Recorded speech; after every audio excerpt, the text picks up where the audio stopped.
ಬುದ್ಧಿಶಕ್ತಿ ಹೆಚ್ಚಿಸಲು ಪತ್ರಿಕೆಗಳನ್ನು ಓದಿ.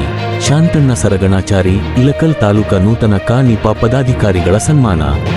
ಕಂದಗಲ್ಲ, ಪತ್ರಿಕೆಗಳನ್ನು ದಿನನಿತ್ಯ ಓದುವುದರಿಂದ ನಿಮ್ಮ ಬುದ್ಧಿ ಶಕ್ತಿ ಹೆಚ್ಚಳವಾಗುವುದರ ಜೊತೆಗೆ ಜಗತ್ತಿನ ಆಗು ಹೋಗುಗಳ ಬಗ್ಗೆ ಸಂಪೂರ್ಣ ನಿಮಗೆ ತಿಳಿಯುತ್ತದೆ. ಜೊತೆಗೆ ಪುಸ್ತಕಗಳು ಮತ್ತು ಪತ್ರಿಕೆಗಳು ನಿಮ್ಮನ್ನು ಎಲ್ಲ ರಂಗಗಳಲ್ಲಿಯೂ ತೊಡಗಿಸಿಕೊಳ್ಳಲು ಪ್ರಮುಖ ಪಾತ್ರ ವಹಿಸುತ್ತವೆ ಎಂದು ಇಳಕಲ್ಲ ತಾಲೂಕು ಕಂದಗಲ್ಲ ಗ್ರಾಮದ ವಿಶ್ವಚೇತನ ಪಬ್ಲಿಕ್ ಸ್ಕೂಲದಲ್ಲಿ ನಡೆದ ವಿಶ್ವ ಮಾನವ ದಿನ, ರಾಷ್ಟ್ರ ಕವಿ ಕುವೆಂಪು ರವರ ಜನ್ಮ ದಿನಾಚರಣೆ ಹಾಗೂ ಇಳಕಲ್ಲ ತಾಲೂಕಾ ಕರ್ನಾಟಕ ಕಾರ್ಯನಿರತ ಪತ್ರಿಕಾ ಸಂಘದ ನೂತನ ಪದಾಧಿಕಾರಿಗಳ ಸನ್ಮಾನ ಸಮಾರಂಭದ ಅಧ್ಯಕ್ಷತೆ ವಹಿಸಿ ಇಳಕಲ್ಲ ತಾಲೂಕು ನೂತನ ಕ.ನಿ.ಪ. ಅಧ್ಯಕ್ಷ ಶಾಂತಣ್ಣ ಸರಗಣಾಚಾರಿ ಮಾತನಾಡಿದರು.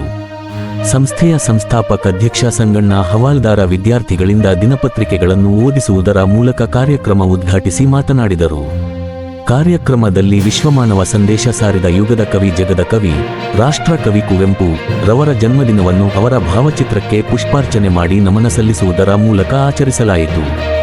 ಈ ಸಂದರ್ಭದಲ್ಲಿ ನೂತನ ಕ.ನಿ.ಪ. ಅಧ್ಯಕ್ಷ ಶಾಂತಣ್ಣ ಸರಗಣಾಚಾರಿ, ಉಪಾಧ್ಯಕ್ಷರುಗಳಾದ ಜಾಕೀರ್ ಹುಸೇನ್ ತಾಳಿಕೋಟೆ, ವೀರೇಶ್ ಶಿಂಪಿ, ಪ್ರಧಾನ ಕಾರ್ಯದರ್ಶಿಗಳಾದ ಗುರು ಗಾಣಿಗೇರ, ಸಹ ಕಾರ್ಯದರ್ಶಿಗಳಾದ ಶಂಕರ್ ಮಂಡಿ, ಖಜಾಂಚಿಗಳಾದ ಕೆ.ಎಚ್. ಸೊಲ್ಲಾಪುರರವರನ್ನು ಶಾಲೆಯ ಸಂಸ್ಥಾಪಕ ಅಧ್ಯಕ್ಷರಾದ ಸಂಗಣ್ಣ ಎಸ್. ಹವಾಲ್ದಾರ ಹಾಗೂ ಆದರ್ಶ ಹವಾಲ್ದಾರ ಇವರು ಸನ್ಮಾನಿಸಿದರು.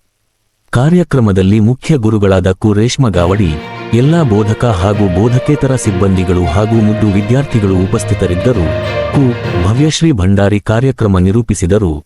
ಕು. ನಂದಿನಿ ನಾಯ್ಕ ಸ್ವಾಗತಿಸಿದರು. ಕು. ಪ್ರಸಾದ್ ನಾಯ್ಕ ವಂದಿಸಿದರು.